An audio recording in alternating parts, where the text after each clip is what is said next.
बिस्मिल्लाहिर्रहमानिर्रहीम और अस्सलामुअलैकुम। 1 अप्रैल और पाकिस्तान में मंगल की शाम। आज अभी तक की अहम खबरें हैं और मेरा तज्जिया। अहम व्लॉग। आज काफ़ी सारी खबरें हैं। Colonel in action in Adiala, कुछ लोगों को मिलने दिया गया, कुछ को नहीं। इंटरेस्टिंग सिचुएशन है, वो आपके सामने रखेंगे। मोईद पीरजादा साहब ने बड़ा इंकशाफ किया है कि डॉक्टर्स की आईएसआई के डीजी के साथ जो मुलाकात वाला मामला अब का नहीं है, नवंबर से पहले का चल रहा है। ये क्या चल रहा था, हैंडलर्स क्या कर रहे थे कि उस वक्त से मीन 26 नवंबर से भी पहले से ये सारी कार्रवाई थी, ये अब इंकशाफात हो रहे हैं। उसके साथ साथ सदर जरदारी की तबीयत कुछ ज़्यादा ख़राब हुई है। अमरीकी कांग्रेसमैनों ने ऐलान किया है कि वो पाकिस्तान आ रहे हैं और इमरान खान से मिलना चाहते हैं। काफ़ी डेवलपमेंट्स हैं और भी मुल्तान कैंट से भी एक बड़ी खबर है, वो भी आपके सामने रखेंगे। तो चलते हैं सीधे पहले अडयाला, जहाँ पर आज आज़म सवाती साहब की मुलाकात करवा दी गई है इमरान खान साहब के साथ।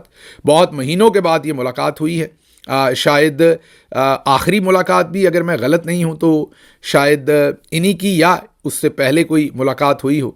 ये बात है अक्टूबर के अवाइल की, जब आखिरी पॉलिटिकल मुलाकात इमरान खान साहब से हो सकी।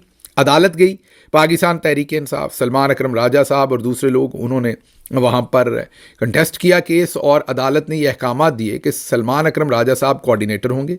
जिनके नाम वो देंगे, जेल इंतज़ामिया उनसे इमरान खान की मुलाकात ज़रूर करवाएगी और हर हफ्ते करवाएगी। अदालत के अहकामात पर सलमान अकरम राजा साहब आज जेल पहुँचे। लिस्ट दी जिसमें उनका अपना नाम भी था, वो कोऑर्डिनेटर हैं।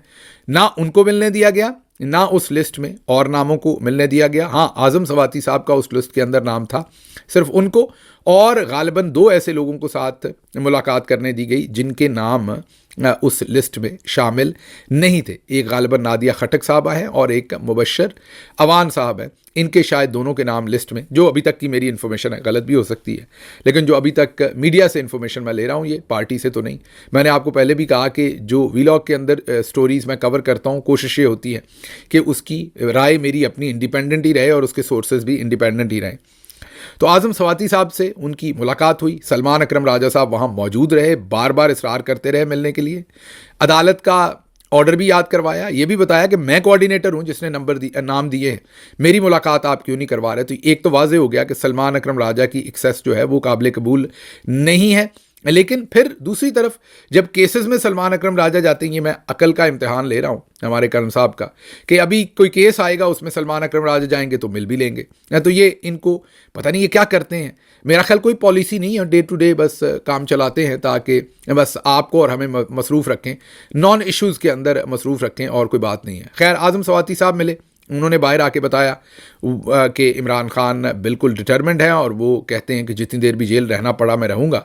और फिर उन्होंने अपनी कुछ लोकल बातें, मुझे लगता है कि आज़म सवाती साहब ने लोकल केपीके की कुछ पॉलिटिक्स डिस्कस की और उन्होंने कहा कि जुनैद अकबर साहब ने कुछ जो अपॉइंटमेंट्स हैं वो शायद दुरुस्त नहीं की या गलत की हैं, और इमरान खान साहब ने वो तमाम चीज़ें सलमान अकरम राजा साहब को रेफ़र कर दी हैं कि वो उनको देखें और एवेलुएट करें एज अ सेक्रेटरी जनरल, और फिर जब इमरान खान को वो फीडबैक देंगे तो फिर इमरान खान उसके ऊपर कोई भी फ़ैसला लेंगे। तो आज जो भी चीज़ें आज़म सवाती साहब ने सामने रखी हैं इमरान खान साहब के, उन चीज़ों पर उन्होंने, तमाम चीज़ों पर आज़म सवाती साहब के जो भी कोई एतराज़ात या जो भी बातें थी केपी की लोकल पॉलिटिक्स या मानसेरा की, उस पर उन्होंने सलमान अकरम राजा साहब को रेफ़र किए और कहा है कि वो इस पर अपनी मुकम्मल रिपोर्ट बनाकर सबमिट करें ताकि फिर इमरान खान साहब उस पर फैसले कर सकें। तो एक तो ये सिचुएशन हुई।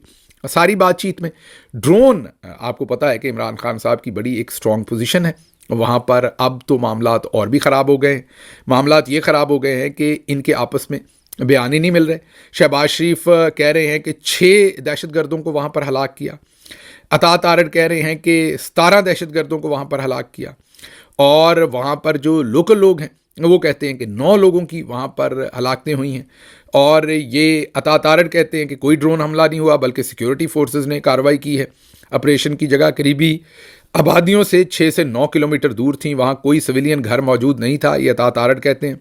लोकल लोग कहते हैं कि उसमें जो ख़वातीन और नौउम्र बच्चा वो और दूसरे लोग जो हैं वो, उनमें कोई दहशतगर्द नहीं था। फिर नंबर वज़ीर आज़म फॉर्म 47 का कह रहा है कि 6 थे, और जो राणा सनाउल्ला है वो गालबन 9 कह रहे हैं, अतात आरड 17 कह रहा है, तो इनके आपस में नंबर नहीं मिल रहे। और ऐसी सूरत हाल में इमरान खान साहब की तो बड़ी वाज़ेह पोजीशन है ड्रोन्स के ऊपर, उनका अभी तक बयान सामने ना आना या आज़म सवाती साहब का बाहर ना बताना कि ड्रोन पर उनकी क्या पोजीशन है, अब ये मुझे नहीं समझ कि उनको ब्रीफ ही नहीं किया गया या उनके जहन से निकल गया सवाती साहब के, जो अभी तक मुझे हो सकता है उन्होंने कहा हो, मेरे सामने से फुटेज ना गुजरी हो, दोबारा भी देखेंगे, अगर उन्होंने कहीं कहा हुआ तो सुबह आपको ज़रूर बताएंगे। अभी तक की जो फुटेज सामने आई है उसमें ड्रोन से रिलेटेड इमरान खान साहब की पोजीशन सामने नहीं आई। फिर या तो इमरान खान साहब को बताया ही नहीं गया ड्रोन्स के बारे में, और अगर बताया गया और तो ये तो हो नहीं सकता कि वो पोजीशन ना ले, तो पोजीशन ली तो फिर या तो दोस्तों के जहन से निकल गया बाहर उस पर बात करना, या वो स्किप कर गए, ये मेरे नहीं इल्म में क्या हुआ है। लेकिन ये आज अडयाला जेल के बाहर और अंदर ये सूरत हाल रही, पहले तो आपको ये बताना था। अब चलते हैं ज़रा अगली खबर की तरफ। अगली खबर जो है वो मोईद पीरजादा साहब ने एक बड़ा इंकशाफ कर दिया है, और जो डॉक्टर्स वाला इशू चल रहा है उसमें मैंने इसीलिए किसी डॉक्टर का भी तकरीबन कोशिश की है, एक आध दफ़ा शायद मुनीर साहब का मेरे मुंह से नाम निकला है, बाकी मैंने कोशिश की है डॉक्टर्स का मैं नाम ना लूं, क्योंकि मैं ये समझता हूं कि उनको बहुत बुरी तरह से इस्तेमाल किया गया, और इसलिए मैं उनको टारगेट नहीं कर रहा, उन पर कोई बात नहीं कर रहा, कोई तबर्रा नहीं कर रहा उन पर, और कोशिश कर रहा हूँ कि इज्तनाब किया जाए, इवन उनका नाम या तस्वीरें भी ना दिखाई जाएँ। हाँ, उनकी ये मिसकैलकुलेशन है, उनको ये नहीं करना चाहिए था मेरी ज़ाती राय में। लेकिन अब जो इंकशाफात आ रहे हैं वो तो और भी बहुत ही ख़तरनाक आ रहे हैं। अब मोईद पीरजादा साहब ये बता रहे हैं कि ये सारा काम नवंबर से भी पहले चल रहा था, और नवंबर में इन्हीं डॉक्टर साहबान को तैयार किया गया। जाहिर है तब भी इन्हीं को बेट किया जा रहा था, इन्हीं को इस्तेमाल किया जा रहा था, और कर रहे थे हैंडलर्स जो तहरीक इंसाफ के अंदर से भी थे, और कुछ लोग जो हैं वो हैंडलर, कारोबारी हैंडलर, जिन्हें वजाद सईद खान साहब ने मुर्गी फरोश कहा है। अच्छा, आप बार बार कहते हैं कि आप वजाद सईद साहब का नाम ज़रूर इस्तेमाल करते हैं मुर्गी फरोश में, डायरेक्ट क्यों नहीं कहते? मैं ऐसे नाम, मतलब मुझे अजीब सा नाम लग रहा है, इसलिए यकीन करें ऐसा नहीं है कि कोई दबाव की वजह से नहीं कह रहा, मुझे नाम ही बड़ा अजीब सा लग रहा है मुर्गी फरोश, तो वो उनका ट्रेडमार्क है, कॉपीराइट है वजाद सईद का, तो मैं उन्हें क्रेडिट दे रहा हूँ। तो बहरहाल वो जो मुर्गी फरोश हैं वजाद साहब के बकौल, और तहरीक इंसाफ के जो लोग हैं, ये 26 नवंबर के एहतजाज से पहले इन डॉक्टर्स को इस्तेमाल कर रहे थे और वहाँ भेजने की कोशिश कर रहे थे कि ये इमरान खान को मिलें और उन्हें समझाएं कि आप ये नवंबर का एहतजाज ना करें, और अब आप ज़रा कड़ियों से कड़ियाँ मिलाएं कि पाकिस्तान में कौन कौन इसे रोकना चाह रहा था। आपको अंदाज़ा हो गया होगा पाकिस्तान के अंदर, अगर आपको तहरीक इंसाफ के अंदर भी नज़र दौड़ानी है तो आपको वाज़े नज़र आ जाएगा कि कौन 26 नवंबर के एहतजाज के ख़िलाफ़ था, कौन इसे रोकना चाहता था। फिर ज़रा थोड़ी सी और नज़र दौड़ाएं तो आपको अंदाज़ा हो जाएगा कि दौरान भी कौन कौन इमरान खान को कहता रहा कि ये ना करें, ये पीछे कर दें, आगे कर दें, ऐसा कर दें, वैसा कर दें। और वो तो मैं अभी आपको बता देता हूँ कि बुशरा बीबी अगर उस एहतजाज में ना होती तो वो ये सारा आउटकम इस तरीके से ना होता, ये सब प्रोग्राम ऐसे एक्सपोज ना होता जैसे हुआ है। और इसलिए ये तो वाज़ेह हो गया कि जो कड़ियाँ हैं वो अब पाकिस्तान के साथ मिलती हैं। जो कुछ यहाँ मुर्गी फरोश कर रहे थे या तहरीक इंसाफ के अपने लोग कर रहे थे, ये वहीं से वो जो महीनों पुराना ऑप्शन है कि तहरीक इंसाफ कुछ ना करे, खामोश रहे और बस वक्त पास होता रहे। शाहीन सहबाई साहब ने भी इसको बहुत अच्छा एक्सप्लेन किया है कि जो हमारे मिलिट्री जनरल्स हैं उनकी कोई पक्की पॉलिसी नहीं है, कोई 3 महीने 6 महीने, वो डे टू डे, वो टाइम बाय कर रहे हैं, क्योंकि उनको ये लगता है कि जैसे जैसे वक्त गुजरता जाएगा इमरान खान की मूवमेंट जो है वो कमज़ोर होती जाएगी, लोग उन्हें भूलते जाएंगे, ये उनका ज़हन है।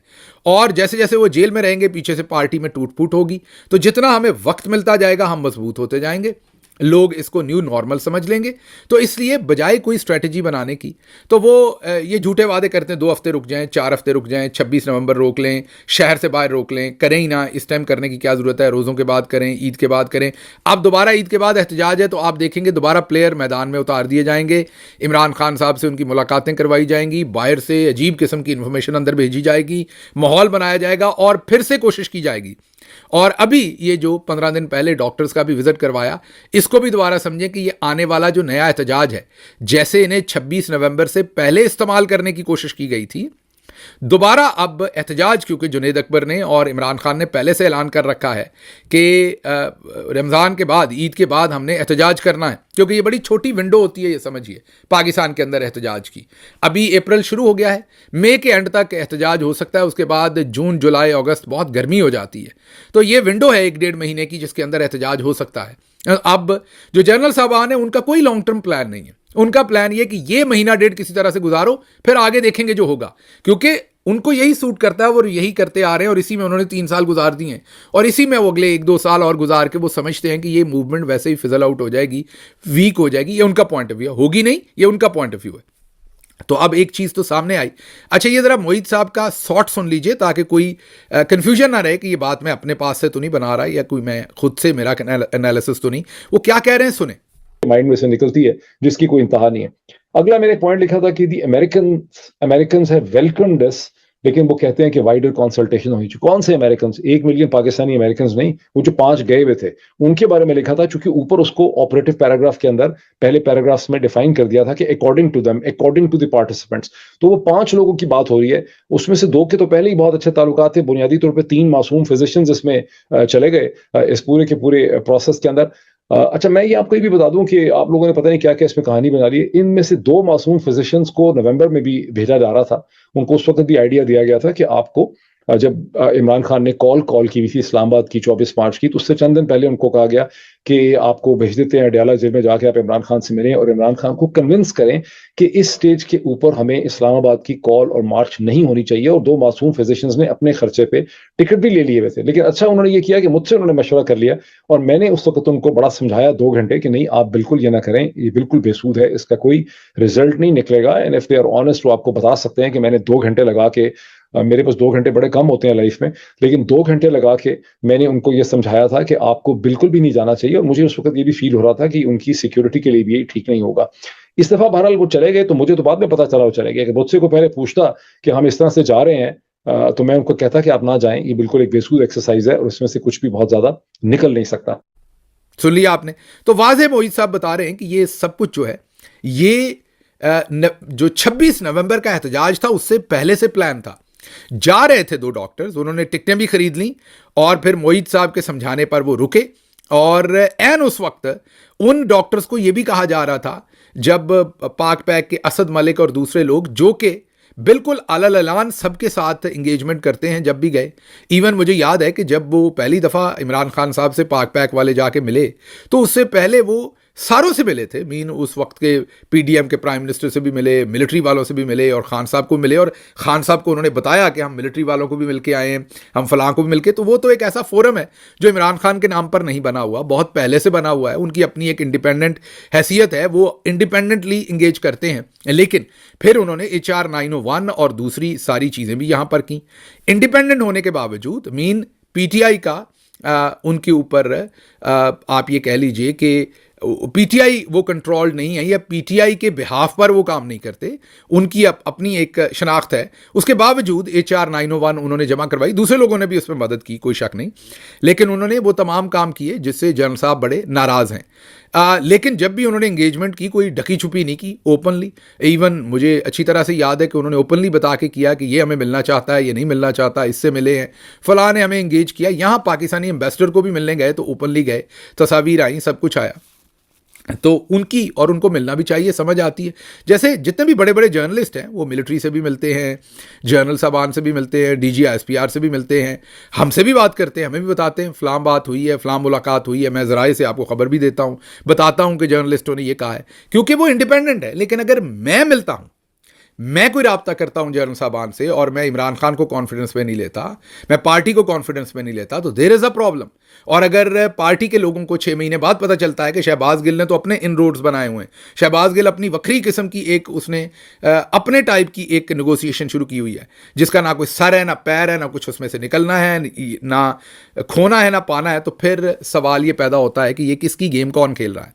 तो ये तो नज़र आ गया कि ओवरसीज़ के अंदर चंद लोगों को उन्होंने बहुत पहले ही उनको हाईजैक कर लिया था, या उनके साथ अपने राब्ते बढ़ा लिए थे, या उनको ऑन बोर्ड कर लिया था। और 26 नवंबर को जब लोगों के सरों में गोलियां मारी जा रही थी, लोगों के सर खोले जा रहे थे, लोगों की कत्लो गारत की जा रही थी, उस वक्त बहुत सारे लोग जो हैं वो उस एहतजाज के ही खिलाफ थे।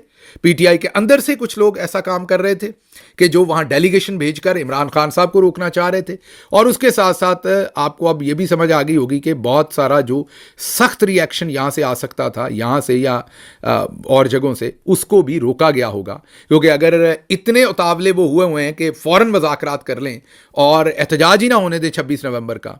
और इसमें थोड़ी सी अब आप ये भी चीज़ देख लें कि अब अभी तक मैं इस पर क्लियर नहीं हूँ, लेकिन मुझे लग रहा है कि इसमें माइनस इमरान खान का शायबा भी कहीं ना कहीं है। मानेगा कोई नहीं, लोग कहेंगे जी ये क्या बात कर रहे हैं आप, माइनस इमरान खान, हम तो इमरान खान के साथ ही लॉयल हैं। देखिए, जिन्होंने भी इमरान खान को छोड़ा, जिन्होंने भी इमरान खान को स्टैब किया, जिन्होंने भी माजी में इमरान खान साहब के साथ जो कुछ किया, वो सब लोग यही कहते थे कि हमारी जिंद जान इमरान खान है, हम तो जीते भी उनके नाम से हैं, मरते भी उनके नाम से हैं। और फिर जब वो कहते हैं, जब दिल चीर के देखा, समरी है मेरी भी नवाज शरीफ साहब की तरह शायरी में हाथ तंग है, तो एक कतरा खून का निकला, या शायद वो भी ना निकला। तो फिर जब वो डिपार्चर लिया तो आप सब ने देखा। तो ये हालात हैं। अभी जो मोईद पीरज़ादा साहब का इंकशाफ है, ये बड़ा ही हौलनाक है कि ये सब कुछ बहुत देर से चल रहा था। अब इसमें मैं दोबारा रिपीट करूंगा कि मैंने जैसे पहले कहा कि जो डॉक्टर साहबान हैं, वो बेचारे तो इस चक्कर में पड़ गए कि हिस्ट्री ने हमें चूज़ कर लिया अहम काम करने के लिए, और हम करते हैं। इमरान खान साहब को भी रिहा करवाएंगे और हम बड़ा काम कर लेंगे, हिस्ट्री में हमारा बड़ा नाम होगा। वो जो सेल्फ एक्चुअलाइजेशन नीड होती है, उनकी मेरा ख्याल इतनी ही कोताही है कि वो बाइट कर गए एक ऐसी चीज़ जिसे वो चबा नहीं सकते थे, जिसमें उनकी रेलेवेंस नहीं थी, और उनको बेवकूफ़ बनाया गया। लेकिन मुर्गी फरोश और जो अंदर से मोबाइल वाले भाई हैं, उन्होंने जो हमारे साथ लिंक लोग हैं, उन्होंने इनको बहुत देर से भेजने की कोशिश की। और मेरा अभी भी एनालिसिस यही है कि बेसिकली जनरल साहबान को भी टोपी पहनाई गई, उन्हें बताया गया कि यही मेजर टीम है, बस इसको हमने आपको दे दिया तो काम ख़त्म। अब अगले आने वाले दिनों में आपको पता चल जाएगा। नुकसान तो होगा, मैं ये नहीं कह रहा नुकसान नहीं होगा, इसका नुकसान तो होगा, लेकिन आपको नज़र आएगा कि टीमें और बहुत सारी हैं जो काम करती रहेंगी। और जनरल साहबान को इन्होंने टोपी पहनाई, लेकिन साथ साथ जनरल साहबान ने ये अचीव तो किया कि उन्होंने एक वेज क्रिएट कर लिया। एक भले एक तलातम तो बर्पा हो गया ना, एक ओवरसीज़ पाकिस्तानियों का जो मोराल था वो टूटा, जो एक फोर्स थी उसके अंदर डिवीज़न ज़रूर क्रिएट करने की कोशिश की। और अब ये जो इंकशाफात हो रहे हैं कि ये प्लानिंग बहुत पहले की हो रही थी, और 26 नवंबर के करीब भी उससे पहले, बल्कि उससे पहले जाने की कोशिश थी। तो इसका मतलब है कि ये कहीं सितंबर अक्टूबर से मामला चल रहे थे। तो आप ज़रा गौर कीजिए कि कितनी देर तक सबको, जो फिजिशियंस थे उनको भी पर्दे में रखा गया, बाकियों को, जो पीटीआई थी उसे भी पर्दे में रखा गया, तमाम लोगों को पर्दे में रखा गया। और ये अभी भी काम पर्दे में ही रहना था। अगर मुर्गी फरोश बेचारा, क्योंकि वो मुर्गी फरोश ने जब ये मुलाकात करवा दी तो उसको लगा कि इसका क्रेडिट मुझे मिलना चाहिए कि मैंने कितना अहम काम किया है।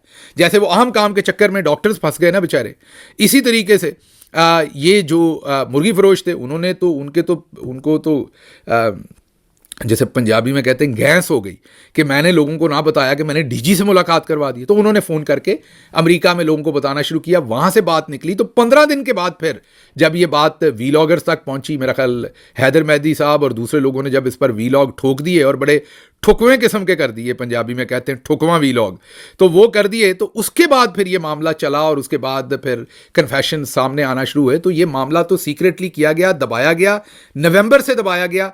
और अब ये बड़ा वाज़े है कि ये किसी और ही का मंसूबा था, और तहरीक इंसाफ के वर्कर्स के साथ भी खेला गया है और अवाम के साथ भी खेला गया। दोबारा आखिरी लाइन ये कहूँगा कि डॉक्टर्स ने इतनी कोई मकरूब प्लानिंग इसमें नहीं की, वो सिर्फ काबू आए हैं सिर्फ कंपनी की मशहूरी की खातर। वो एक होता है ना लफ्ज़ के, कंपनी की मशहूरी की खातर उन्हें लगा कि सबसे बड़ा काम जो है, ये मैं आपको एक इंटरेस्टिंग बात बताता हूँ। एक हमारे दोस्त हैं, पिछले दिनों आर्मी चीफ पाकिस्तान अमेरिका आ रहे थे। मेरे वो दोस्त एक छोटा बिजनेस करते हैं, और उन्होंने मुझे एक मैसेज किया कि आपके साथ बहुत ज़रूरी मीटिंग करनी है, तो मुझे वक्त दीजिए। मैंने कहा कि अगले चंद दिन में मिल लेते। उन्होंने कहा नहीं, बहुत ज़रूरी काम है, इमरान खान साहब की ज़िंदगी का मसला है, मेरे से फौरी तौर पर मुलाकात करें। तो मैंने सोचा पता नहीं क्या इन्फॉर्मेशन है उनके पास, तो मैंने उनसे मुलाकात की। जब मुलाकात की तो उन्होंने कहा कि मैं चाहता हूँ कि आपकी आर्मी चीफ के साथ मुलाकात करवाई जाए। तो मैंने एक दफ़ा, ऐसे नहीं करते आप सर को, मैंने कहा खैरियत है, क्या करना चाहते हैं? तो उन्होंने मुझे कहा कि आर्मी चीफ इधर आ रहे हैं, पाकिस्तान के एक बड़े जर्नलिस्ट, मेरे बहुत अच्छे जानने वाले हैं। चले मैं बता देता हूँ, सुहेल वड़ाइच साहब का उन्होंने कहा उनके ताल्लुकात मोहसिन नकवी से बड़े अच्छे हैं, मैं उनसे बात कर लेता हूँ और आपकी आर्मी चीफ के साथ मुलाकात करा देता हूँ। अब एक तो ये बहुत ही फारफच किस्म की बात थी, उससे बात करूँगा, फिर उससे करूँगा, और फिर आर्मी। और दूसरा मैंने उनसे पूछा कि मैं आर्मी चीफ से मिल के क्या करूँगा, मतलब मेरी आर्मी चीफ के ऊपर क्या लीवरेज है, मैं उनको किस चीज़ के ऊपर मजबूर करूँगा कि वो इमरान खान को छोड़ें, और कल को वो मेरी बात माने ना माने तो मैं उनका क्या कर सकता हूँ।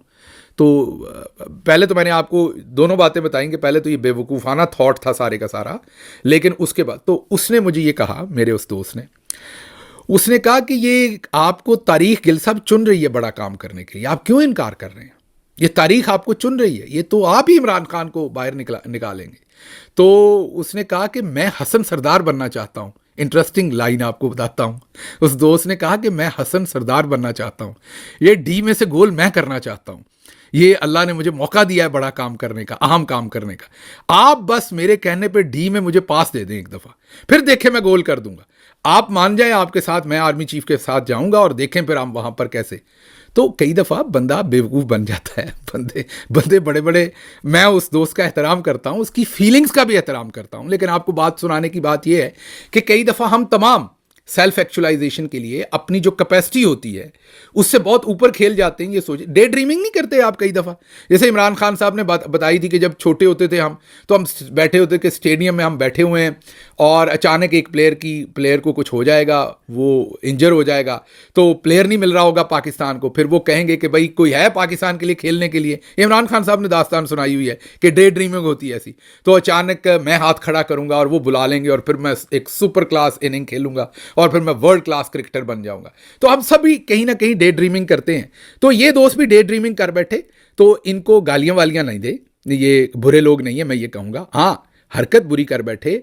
और सबसे बुरी बात यह है कि नवंबर से, बल्कि सितंबर अक्टूबर से, अब जो मोहित पीरजादा साहब के इंकशाफात हैं उससे ये चल रहा था सारा काम, और इन्होंने किसी को हवा नहीं लगने दी, और ये तब भी जाऊं जाऊं कर रहे थे और टिकटें इन्होंने खरीद ली थी, बस वो मेरा ख्याल मोहित साहब ने तब रोक दिया, अच्छा काम किया, रोक दिया, अभी भी रोक देते तो अच्छा काम था, लेकिन अभी ये चले गए। और उसके बाद क्या हुआ, और अभी दोबारा सुना है कि 15 लोगों की कमेटी बना रहे हैं ये डॉक्टर्स, मतलब नानी ने खसम कीता माड़ा कीता करके छड़ देता और माड़ा कीता, मतलब अभी भी बाज नहीं आ रहे, अभी भी उन्हें लगता है कि वो ही मेरे दोस्त वाला काम के हसन सरदार मैंने ही बनना है, डी से गोल मैंने ही करना है।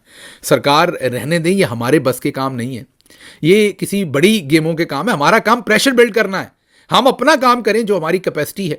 और आगे इमरान खान साहब बहुत बेहतर जानते हैं नेगोशिएशंस करना, वो बैठे हैं जेल में, किसी ने करनी हुई तो वो दूर नहीं है उनसे, उन्हीं के कब्जे में है।